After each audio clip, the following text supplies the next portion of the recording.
Hello everyone, this is Drew, and this video is going to be all about Psi Soldiers.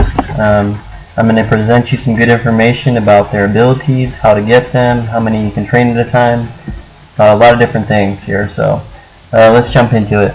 Psi Soldiers are different from the other classes. They get their abilities from time spent in the Psi Lab, and not time spent in battle. You cannot level them up by sending them into battle.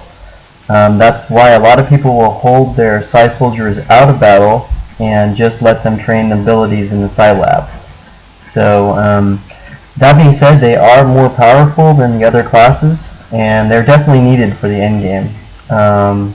It's up to you how many you want to bring, but at least 2 is recommended. If you want to bring more, that's up to you, but the training time for these guys to get all the spells that they're going to need is quite a bit. So in my previous video, I've laid out kind of an end game scenario of classes, and I brought 2 Psi Soldiers for my end game. Okay, so the Psi Lab, once it's constructed, it has space to train 1 Psi Soldier, but it can be upgraded to train 1 more, so you can have a maximum of 2 training abilities at the same time. Like I said, when they're wounded, they cannot learn Psi abilities, so be careful about that. You're only going to want to use them basically for the endgame missions. Okay, there's a certain order in which you want to get the Psi abilities. That's important, and you should also prioritize using the spells in a certain way also. So this website that I'm going to show you has that, basically. This is a rating of the Psi abilities from best to worst, and it's also the order in which you want to get the Psi abilities when you're training them. So here's what they have recommended, and this is from GameFAQs.com, and I fully agree with what they've put here. Void Rift and Domination, definitely grab these as soon as possible when you're leveling up your Psi Soldiers. Definitely Domination, grab it as soon as it's available. From there, Insanity, and then there's an ability that will add Rupture to Insanity. That's number 3. You want to get that next.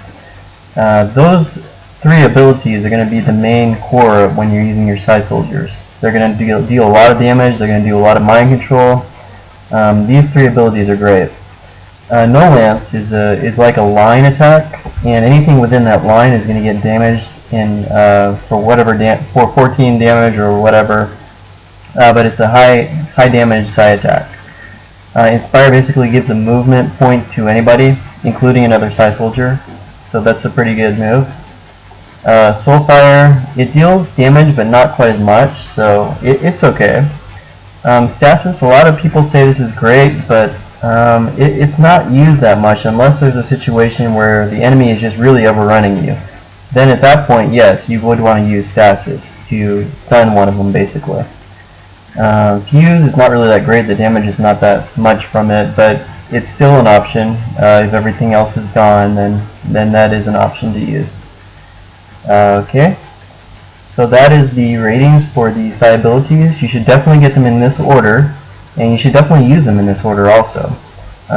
Exception being if you can't find a group to cast Void Rift on, then you can definitely add Insanity as single soldier, so it just depends on the situation. Let's talk a little bit about builds for endgame. This is what I went with. I went with Psi Operative with a war suit. It just gives them extra armor, makes them a little more tough because they are kind of they're priority targets for the enemy to begin with. So the enemy will go after them. So the war suit definitely helps counter that a little bit. And I went with a blaster launcher. Some people go with the Shredstorm cannon, which is okay also, but blaster launcher definitely, even for the end game, it definitely lets you hit the avatar or whatever. If he's way out of range, the blaster launcher has more range than the Shredstorm cannon.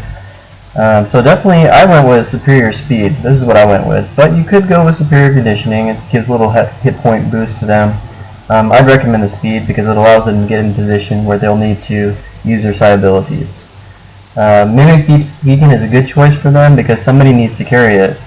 Psi Soldier is a good option to carry it because they don't really rely on their gun aim, although they do use it.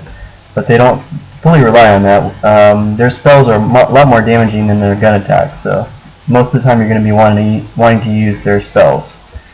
They're kind of like mages in that way. Weapon upgrades, I went with Superior Scope. superior autoloader, and superior repeater if you have the bonus spot. If you don't have it, then at least these two for the end missions. The reason the autoloader is needed is because some soldiers can disable your loading, like you would have to reload. So that's a really good idea for the final missions. The only other option that's viable for Psi Soldier is blue screen rounds, possibly, and you would replace the Mimic Beacon with that, but that would actually just give their gun attack a little more damage against mechanical units.